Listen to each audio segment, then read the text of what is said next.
More than 900 people died in a single day by drinking poison willingly. These are the most terrifying cults to ever exist, but before we dive deep into the dark history and disturbing true stories, hit that subscribe button right now, because what you're about to see are the most chilling events humanity has ever witnessed. Jonestown. The deadliest cult in modern history didn't start as what it is known today. It started as a church in Indianapolis, Indiana, in 1954. There was a man named Jim Jones who opened his doors, promising things like healing, bonding, and hope. He even claimed that he could cure diseases, bring people together, and create a better world. What's crazy is that people did believe him. Not a dozen of them, not 50 of them, but thousands of them. Jones' true strength was his smooth-talking ability with the communist ideology that he cleverly disguised behind his religious rhetoric. He attracted followers by offering what seemed like genuine compassion and miracles. By the early 1960s, his congregation was growing rapidly, but so was the criticism around him. People even started questioning his methods, beliefs, and true intentions. So, Jones did what any cult leader would do.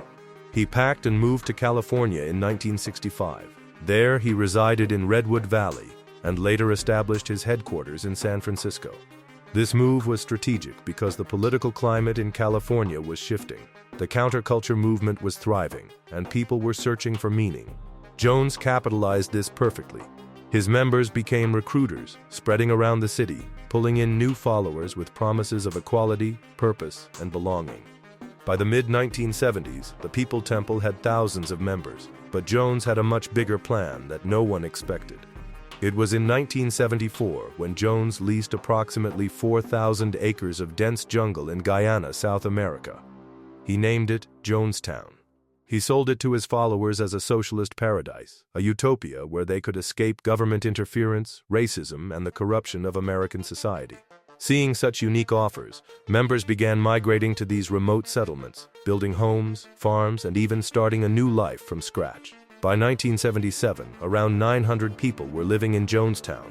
The same year, he also moved there permanently.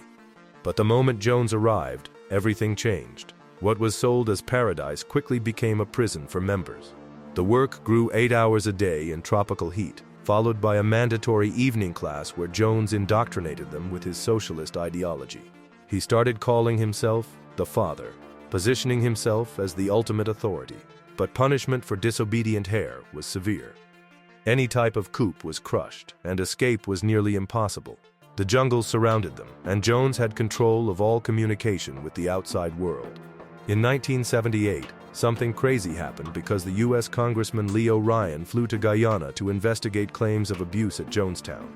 He toured the compound, spoke to members, and even convinced a few to leave with him. But as Ryan and his team were prepared to board their plane at a nearby airstrip, they were ambushed. Gunmen loyal to Jones opened fire, killing Ryan, 3 journalists, and even 1 defector. Several others were wounded.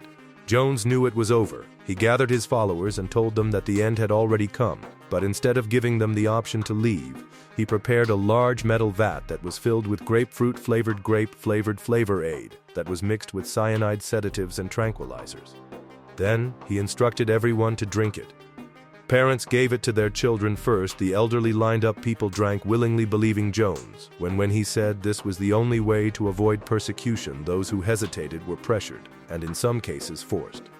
Within hours, over 900 people died. This contained men, women, and children. Jim Jones died from gunshot wound to the head, and we don't know whether it was self-inflicted or delivered by someone else. The Guyanese authority even arrived to find the bodies sprawled across the pavilion, and if we look at the footage today, it's horrific. It's straight up unreal, some might say. Movement for restoration of the 10 Commandments of God. If you thought Jonestown was the only mass cult, think again. In Uganda, there was a doomsday cult with an absurdly long name that created one of the most brutal mass murders in history.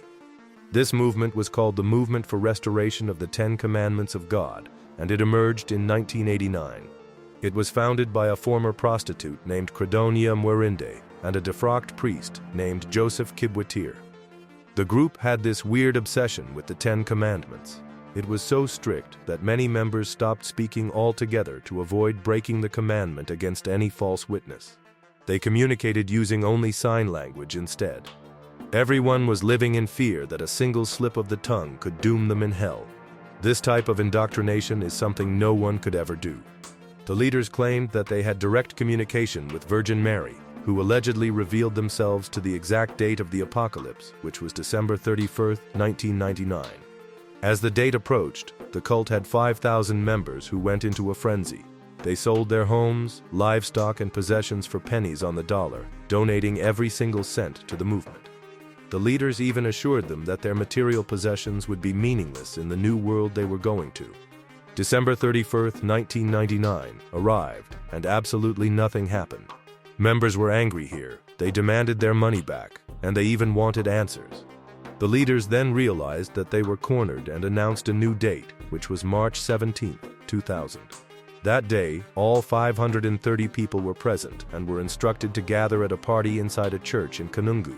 The windows had been boarded up, the doors were nailed shut from the outside, and just moments after the last person entered, the building was set on fire.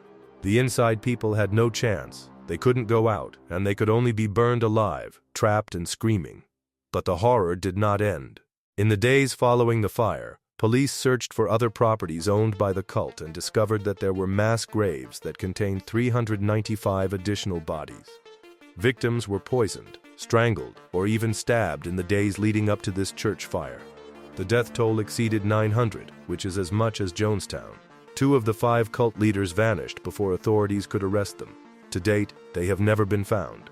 They remain fugitives, some made in the world, free, enjoying their life probably in luxury. We know that the Ten Commandments cult was horrific, but the next one will surprise you even more. Before we talk about the Order of the Solar Temple, please give us a sub if you're enjoying the video so far. Order of the Solar Temple. In the early 1990s, there were mysterious fires that broke out across 3 countries, and they left investigators baffled and the public terrified.